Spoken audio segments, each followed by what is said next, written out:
بسم اللہ الرحمن الرحیم۔ السلام علیکم۔ جیسا کہ پچھلے سیشن میں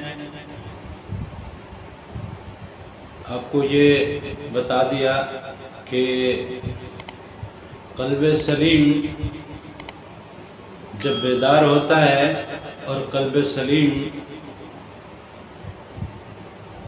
جب اپنی نورانی پرواز پاتا ہے تو وہ جو نور اوپر کی طرف جاتا ہے وہ صراط مستقیم ہے، اور شیطان نے، ابلیس نے اللہ تعالیٰ سے یہ کلام کیا ہوا تھا، یہ وعدہ، یہ قول اللہ تعالیٰ سے اجازت بھی اس نے لی ہوئی تھی کہ مجھے اجازت دیں، میں اس کے اس راستے پہ بیٹھوں گا جو صراط مستقیم ہے، صراط مستقیم پہ بیٹھ جاؤں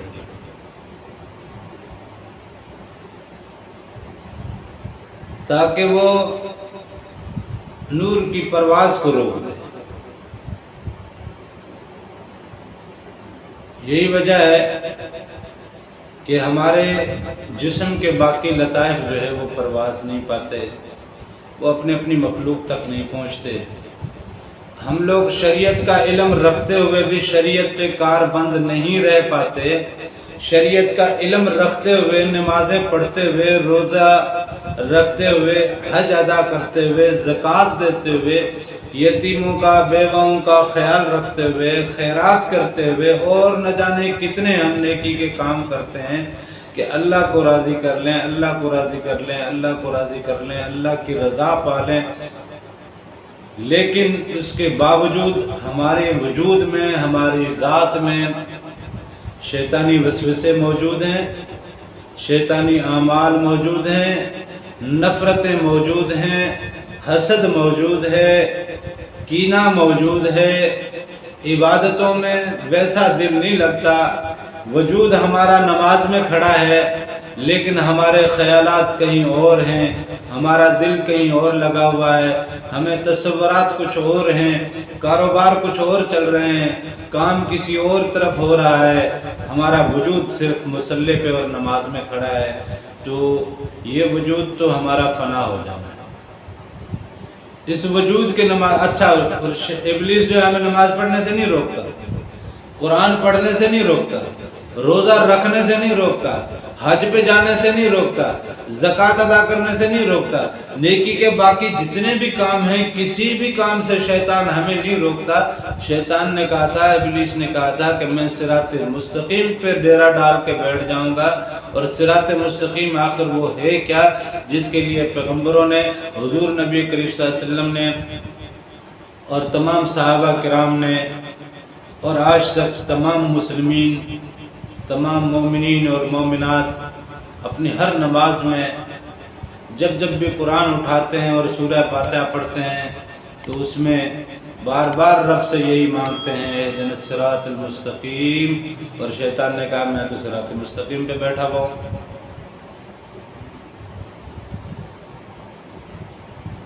ہم رب سے صراط مستقیم مانگتے تو ہیں لیکن صراط مستقیم پائیں گے کیسے، شیطان کو یہاں سے ہٹائیں گے کیسے، صراط مستقیم پہ چلیں گے کیسے، عمل پیرا کیسے ہوں گے؟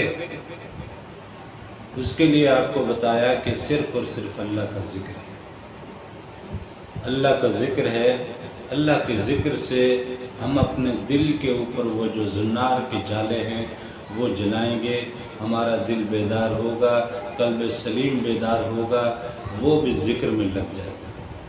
اور یہی پچھلے سبق میں ہم نے پڑھا کہ والذین یذکرون اللہ قیاما وقعودا وعلی جنوبہم، جو کھڑے ہوئے، بیٹھتے ہوئے اور اپنے پہلوؤں کے بل سوتے ہوئے اللہ کا ذکر کرتے رہتے ہیں۔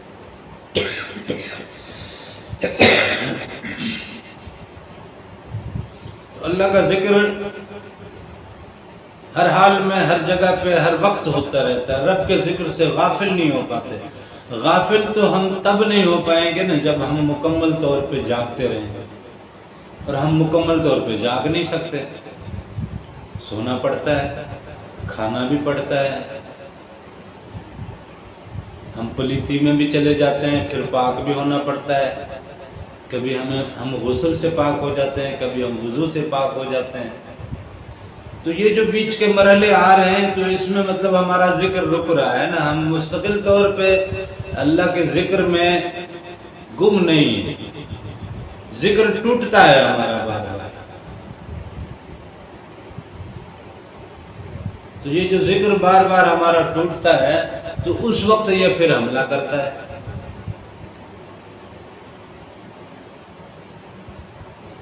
لہذا ایک ہی صورت ہے ذکر کے نہ ٹوٹنے کی، وہ یہ ہے کہ دل کی دھڑکن میں ذکر سما جائے، دل کی دھڑکن سے یہاں سے شروع ہو جائے اللہ اللہ اللہ اللہ اللہ اللہ اللہ اللہ اللہ۔ سوتے بھی رہو گے تو یہ دل دھڑکتا رہے گا، یہ اللہ اللہ اللہ کرتا رہے گا۔ چلتے ہو، بیٹھتے ہو، کسی اور سے بات کرتے ہو، کسی سے کوئی کچہری کر رہے ہو، کہیں کوئی گفتگو کر رہے ہو، کوئی شادی کے معاملات نپٹا رہے ہو، دکان پہ خریداری کر رہے ہو، یا کوئی چیز بیچ رہے ہو، اپنے کاروبار میں لگے ہوئے، تجارت میں لگے ہوئے، دنیا کے کسی بھی کام میں آپ لگے ہوئے، آپ کا وجود کسی بھی کام میں لگا ہوگا، آپ کا دل اسی ذکر میں لگا ہوگا، اللہ اللہ اللہ اللہ۔ سوتے بیٹھتے اٹھتے چلتے پھرتے ہر حال میں آپ رب کے ذکر میں ہیں، آپ کی تار وہاں جڑی ہوئی ہے، آپ صراط مستقیم پہ آ چکے ہیں۔ دل جب بیدار ہوتا ہے تو دل پھر لطیفہ روح کو بیدار کرتا ہے۔ یہاں کے ذکر کی نورانی شعائیں اور یہاں کے ذکر کا جو نور ہے وہ ہمارے سینے کی باقی مخلوق کو جگاتا ہے، پھر آہستہ آہستہ روح بیدار ہو جاتا ہے۔ جب روح بیدار ہو جاتا ہے تو اب آپ سو رہے ہو لیکن آپ کے اندر میں دو مخلوق ایسی ہیں جو ذکر میں لگی ہوئی، اللہ اللہ اللہ اللہ اللہ اللہ اللہ، دونوں طرف سے آپ کا ذکر چل رہا ہے۔ یہ بھی ذکر سے منور ہو گیا، نور پکڑ لیا، پرواز لے لی، طاقت آ گئی۔ بچہ ہے نا چھوٹا سا، اسے تھوڑی بہت غذا دیتے ہیں، آہستہ آہستہ آہستہ آہستہ وہ چلنا سیکھتا ہے، پھر وہ جناب دوڑنا سیکھتا ہے، پھر مختلف معاملات میں وہ اپنی مہارتیں پکڑتا ہے۔ اسی طرح دل بیدار ہو گیا، وہ بھی ایک بچے کی جانب آہستہ آہستہ طاقت پکڑے گا۔ وہ جو بچہ آہستہ آہستہ پہلے رینگنا سیکھتا ہے، کھڑا ہونا سیکھتا ہے، پھر پیر اٹھانا سیکھتا ہے، پھر چلنا سیکھتا ہے، پھر دوڑنا سیکھتا ہے، پھر باقی مہارتیں سیکھتا ہے۔ اس طرح دل بھی آہستہ آہستہ اپنی پرواز کی مہارت پکڑتا ہے، پھر اس کی پرواز کی مہارت اور نور کی کشش اور نور کی دورے سے یہ روح بھی بیدار ہوتا ہے، روح بھی ایسی آہستہ آہستہ پروان چڑھتا ہے، یہ بھی پھر اپنی طاقت پرواز پہ پہنچتا ہے، یہ پھر عالم جبروت تک چلا جاتا ہے، یہ عالم ملکوت تک چلا جاتا ہے، یہ عالم جبروت تک چلا جاتا ہے۔ جب یہ عالم جبروت میں پہنچتا ہے تو وہاں عالم جبروت میں جو ہمارا مرکز ہے، اس دنیا میں ہمارا مرکز کیا ہے؟ خانہ کعبہ۔ ہمارے سجدے کا رخ خانہ کعبے کی طرف ہے، تو روح جب بیدار ہوگی تو یہ اپنے کعبے کی طرف پلٹے گی۔ اور پچھلے سیشن میں ہم نے ذکر کیا تھا کہ ہم نے جو روشنی بنائی ہے، بلب کی ہے، جو بھی ہم نے روشنی بنائی ہے یا ٹارچ بنائی ہے یا جو لیزر وغیرہ ہم نے جو بنایا ہے، ہماری جو تخلیق ہے دنیا کی، ہماری سائنسی تخلیق سے جو روشنی پیدا ہوتی ہے، یہ ہماری اس دنیا کی، ناسوت کی دنیا کی سب سے تیز تر اور تیز رفتار مخلوق ہے۔ یہ 1 سیکنڈ میں چاند تک پہنچتی ہے، 8 منٹ میں سورج تک پہنچتی ہے، اور اسی طرح یہ ہمارے مختلف سیاروں اور پورے ہمارے ملکی وے گلیکسی کو اگر وہ کراس کرنا چاہے تو بلین سال لگ جاتے ہیں۔ ایک انسان اتنی عمر پاتا نہیں ہے، تو اتنے سالوں کی مسافت انسان کر نہیں سکتا، لہذا ہم یہ سوچنے سے قاصر ہو جاتے ہیں کہ یہ ہم کیسے کریں۔ لیکن نور جو اللہ تعالیٰ نے پیدا کیا ہے، جو اللہ تعالیٰ کی مخلوق ہے، اور اس کا جہان دوسرا ہے، تو اس کی رفتار کیا ہوتی ہے؟ اس کی رفتار تو آپ اندازہ کریں کہ حضور نبی کریم صلی اللہ علیہ وسلم معراج پہ جاتے ہیں اور سارے معاملات سے وقت واپس پلٹتے ہیں تو وہ کنڈی ابھی لٹک رہی ہے، بستر ابھی تک گرم ہے۔ تو اس نور کی رفتار کا اندازہ آپ اس بات سے لگائیں۔ یہ نور جب اٹھے گا تو یہ کس رفتار سے جائے گا، اور یہ نور جب اٹھے گا پرواز پائے گا تو کس رفتار سے جائے گا۔ وہاں پہ عالم جبروت میں جب وہ بیت المعمور میں پہنچے گا، خانہ کعبہ میں پہنچے گا، وہاں جب وہ طواف کرے گا، وہاں جب نوافل پڑھے گا، جب حضور نبی کریم صلی اللہ علیہ وسلم کی محفل میں اور حضور پاک کی امامت میں جب نمازیں ادا کرے گا، تو پھر ہماری نمازوں کی کیفیت کیا ہوگی، اور پھر ہماری جناب دعاؤں کی کیفیت کیا ہوگی، اور پھر ہماری عام شرعی معاملات کی کیفیت کیا ہوگی، ہماری زندگی کے طور طریقے کس طرح بدل جائیں گے، ہماری زندگی میں دین، ہماری زندگی میں شریعت، ہماری زندگی میں قرآن، ہماری زندگی میں باقی معاملات اور اللہ کی عبدیت کے باقی تمام تر اسلوب ہماری زندگی میں پھر کس طرح نہ پہلو آ سکتے ہیں۔ بالکل آ سکتے ہیں، اور بڑی آسانی سے آ سکتے ہیں، صرف شرط یہ ہے کہ ہم اس لیول پر، اس نہج پر پہنچے۔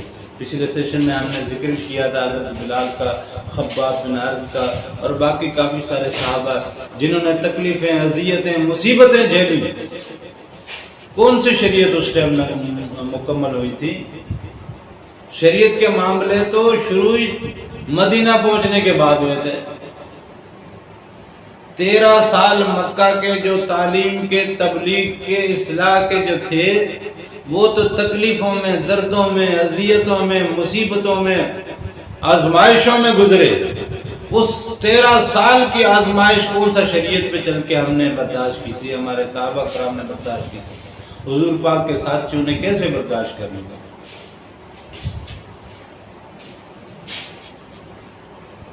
یہاں ایک چھوٹا سا میں ذکر کرتا چلوں کہ فقیروں کے ہاں، بلکہ شریعت میں بھی کافی جگہ پہ آپ کو ملے گا، 2 لفظ ملیں گے، ایک ہے مجاہدہ، ایک ہے مشاہدہ۔ یعنی ایک آدمی نے پریکٹیکلی کوئی کام کرنا ہے، وہ ہے مجاہدہ۔ یعنی ایک آدمی نے مشین بنانی ہے، اس کے پرزے بنانے ہیں، ان کے سارے معاملات کرا کے وہ مشین مکمل تیار ہو جاتی ہے۔ کپڑے سینے کی مشین ہے یا کپڑے دھونے کی مشین ہے، وہ تمام تر چیزیں جناب اس کی، وہ چھوٹے چھوٹے پرزے، یہ وہ آگے پیچھے بناتے بناتے بناتے بناتے بناتے کتنا ٹائم لگے گا؟ بلب بنایا تھا ایڈیسن نے، کتنا ٹائم لگا تھا اس کو؟ اس نے مجاہدہ کیا، مجاہدہ کر کے بالآخر اس نے بلب تخلیق کیا۔ آج اس کی روشنی سے ہم لوگ مستفید ہوتے ہیں۔ ہم نے اب مشاہدہ کر لیا ہے، اب بلب بنانے والے کتنا جلدی بنا لیتے ہیں۔ انہوں نے مشاہدہ کر لیا نا، اب وہ مجاہدے کی زندگی سے باہر نکلا، مشاہدے میں چلے جائے۔ تو اس طرح نور کی تخلیق یا روحوں کی بیداری یا قلب کی بیداری، روح کی بیداری یا باقی سینے کی مخلوق کی بیداری میں بھی 2 معاملات ہیں، ایک ہے مجاہدہ، ایک ہے مشاہدہ۔ مجاہدے کے لیے تو یہی طریقہ ہے جو ہم بھی بتاتے ہیں، باقی فقیروں نے، ولیوں نے بھی بتایا، حضور نبی کریم صلی اللہ علیہ وسلم نے بتایا، قرآن میں شریعت بھی جو ہمیں بتاتی ہے۔ شریعت ٹوٹلی ہمیں مجاہدے پہ لگاتی ہے۔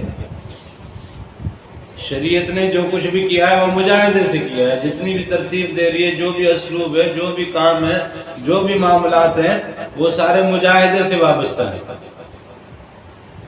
ہم جو ذکر کا سبق آپ کو دینا چاہ رہے ہیں، یا جس ذکر کی طرف ہم آپ کو لانا چاہ رہے ہیں، یا جس ذکر سے ہم آپ کے دلوں کو منور کر کے، آپ کے دلوں کو جگا کے، آپ کی روحوں کو جگا کے ان کو پرواز کی طاقت تک لے جانا چاہ رہے ہیں، یہ بھی مجاہدے کا ہی طریقہ ہے. اصل میں یہ بھی شریعت کا ہی طریقہ ہے.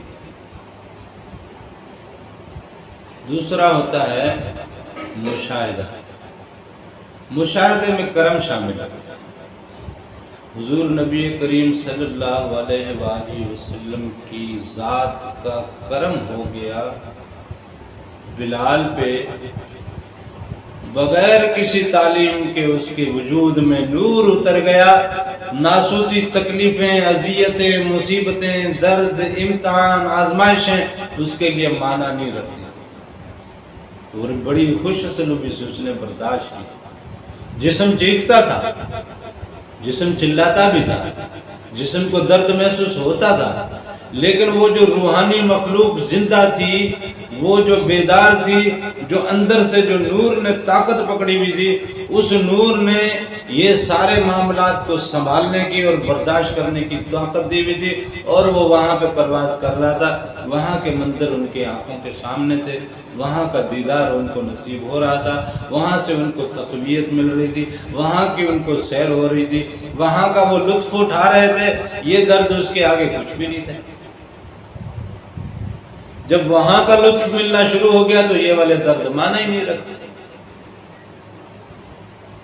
یہ ہے سارا معاملہ دل کو بیدار کرنے کا، روح کو بیدار کرنے کا ذکر کے ذریعے. اور مشاہدہ تو کرم سے ہوتا ہے. حضور نبی کریم صلی اللہ علیہ وسلم کا کرم ہوا.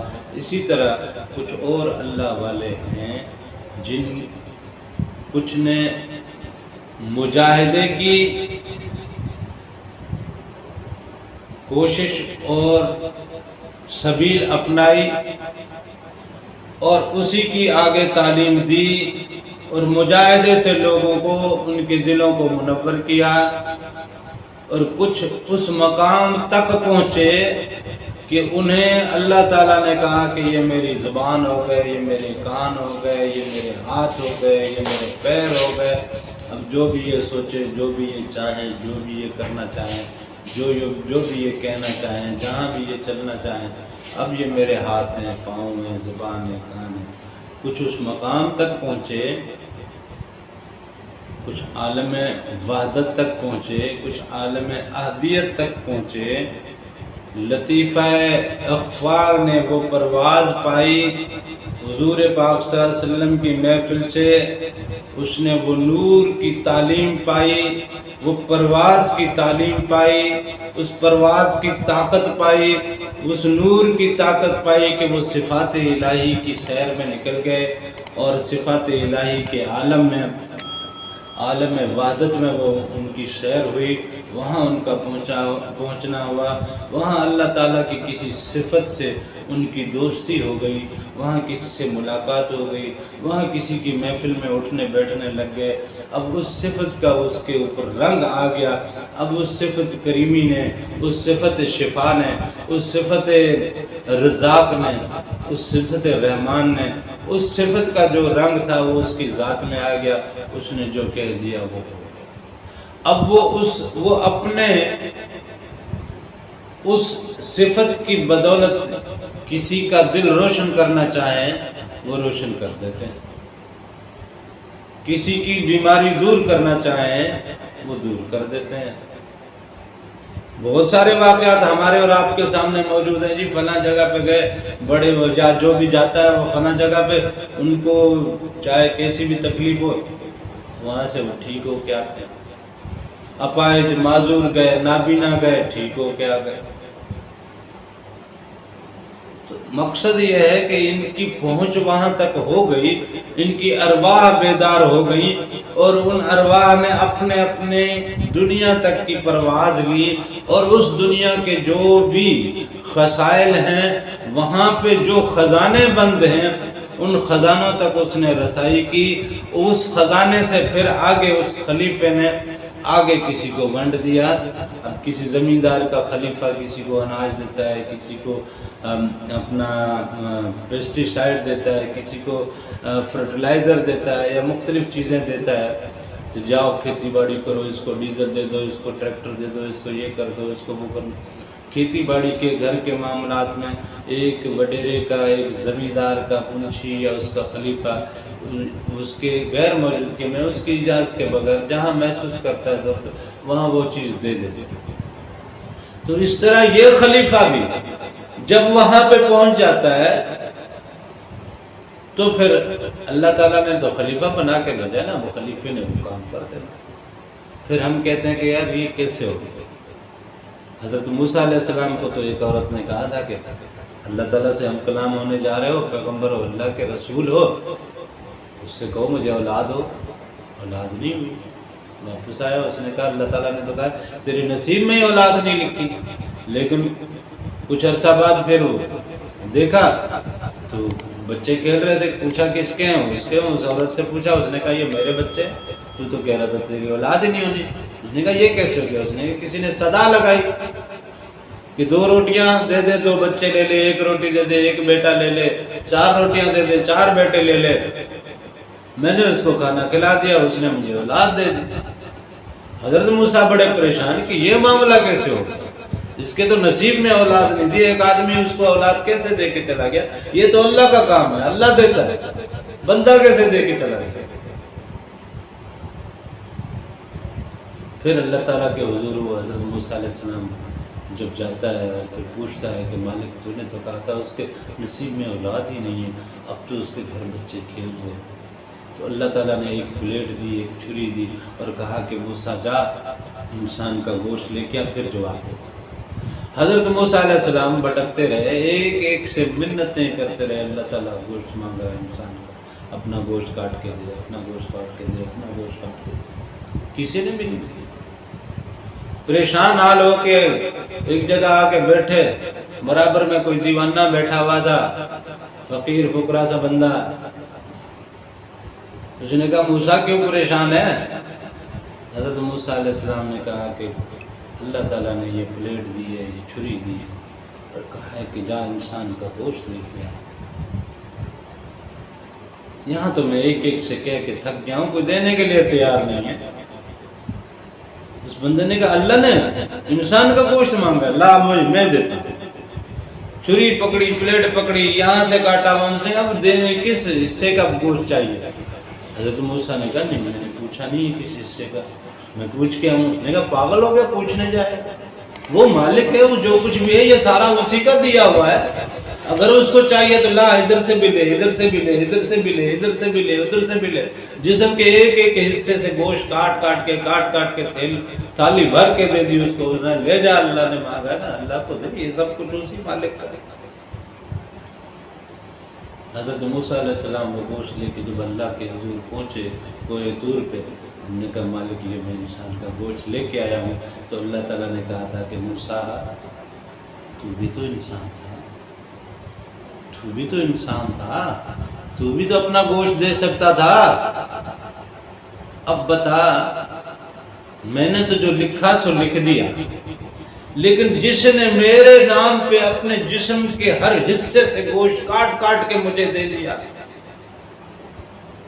میں تو سب سے بڑا عطا کرنے والا ہوں, میں تو سب سے بڑا کریم ہوں, میں سب سے بڑا رحیم ہوں, میں سب سے بڑا داتا ہوں, میں تو قادر ہوں, میں دینے والا ہوں, میں سب سے بڑا دینے والا تو میں ہوں اور بہترین بدلہ دینے والا میں ہوں. جو میرے لیے اتنا کچھ کرتا ہے اس کے کہنے کہ میں کوئی چیز واپس کیسے کر سکتا. وہ اگر کہہ دے کہ اس عورت کو بچے چاہیے تجھے تو میں کیسے منع کرتا. اس کو تصرف ہے, وہ دے سکتا. وہ لوگ خلافت کے مقام تک پہنچے. یہی وہ بات ہے جس کے لیے اللہ نے کہا کہ انی جاعل فی الارض خلیفہ, کہ میں دنیا میں خلیفہ بنا. اور یہی وہ کام ہے. اس کی اولاد نہیں تھی, اس نے اولاد دے دی. کوئی بیمار ہے اس کو شفا دے دی, کوئی نابینا ہے اس کو آنکھیں دے دی. یہی کام تو کرنا تھا خلیفے نے. آج ہم خود بیمار لگے پڑے, ہم اپنا علاج نہیں کر سکتے, ہم اپنا جناب کچھ سلسلہ نہیں بنتا. رزق روزگار میں ہمیں تنگی ہے، فتنے فساد میں ہم گھرے ہوئے ہیں، گھریلو معاملات میں ہم گھرے ہوئے ہیں، بیماریوں میں ہم گھرے ہوئے ہیں، ہر طرف سے، ہر جگہ سے، ہر چیز میں ہم پھنسے ہوئے ہیں، ہم خلیفے کہاں سے ہو گئے؟ لہذا اللہ کے ذکر کو اپنی زبانوں پہ رواں کیجئے، اپنی زبانوں کو اللہ کے ذکر سے ہمیشہ تر و تازہ رکھیے۔ یہی ذکر آپ کے دلوں کو پرواز دیتا ہے، آپ کے قلب کو پرواز دیتا ہے، آپ کی روحوں کو پرواز دیتا ہے، اور آپ کو پرواز دیتا ہے وہاں تک پہنچنے کی۔ پھر وہاں سے آپ خلافت کی اصل ذمہ داریاں ادا کرنا شروع کرتے ہیں۔ اللہ تعالیٰ مجھے اور آپ کو سمجھنے کی اور حقیقی خلیفہ بننے کی توفیق عطا فرمائے۔ اللہ تعالیٰ مجھے اور آپ کو اپنے اور اپنے حبیب کے عشق کی دولت نصیب فرمائے۔ جزاک اللہ۔